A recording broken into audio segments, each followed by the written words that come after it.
team football way salaam uu yaal team YouTube okay videogan YouTube kaliya soo dhigay dhammaantiin berito maxaa la soo wadaa berito haddii ilaahay raali ka noqdo ilaahay na gaarsiiyo berito waxaa la soo wadaa Bayern Munich waa la soo wadaa oo maxaa la dhahay dhankii sidii Brazil camal Bayern Munich baa la soo wadaa laga yaabo kamista in la keenin oo kamista dambe sidii Brazil camal kamista dambe in la keeno Rummenigge iyo rigaas la soo wadaa okay laga yaabo in kamista oo berito haddana in la keeno Kylian Mbappe asigoo maxaa la dhahay laga yaabo in la keeno 100% ma ahan waa laga yaabo asigana in la keeno asigoo Bayern Asia Champions League in la keeno waa laga yaabo tan kale Odegaard waa la soo wadaa Hojlund ninka weeraryahanka Manchester United waa la soo wadaa marka rigaas oo dhan waa la soo wadaa laakiin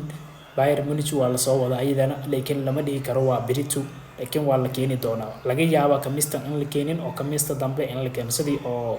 maxaa la dhahay Neymar iyo Brazil kadii markii la keenay camal so berito update yar baa jiro gameka update yar baa loo diri doonaa oo qof waliba data yar baa update ku marin doonta gameka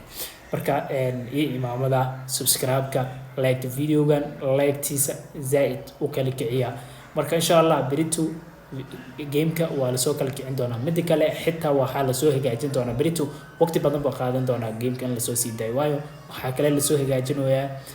ninka baasiska gool lalinta waxyaabo badan baa laga soo hagaajinayaa berito gameka waayo baaska markiino aniga horta dhibaha ku qabaa taas baaska ma la sixi karo fahanteen so berito insha Allah waxa soo dhan waa la soo hagaajin doonaa siday soo sheegeen Konami waxyaabo badan baa laga soo hagaajin doonaa game-kan update baa jiro oo update baa la soo marin doonaa insha Allah wadi salaama dhalinyaro beedka subscribe like share video subscribe and hal like igu dadaala waayo like kor bay noo qaadaa okay so dhalinyaro wadi salaama dhamintiin like nagu dhiirigeliya wadi salaama sharaf karaama Bayern Munich waa la soo wadaa ninkii Rummenigge ahaa insha Allah ima dhaafi doonee adigana yuusan ku dhaafin salaam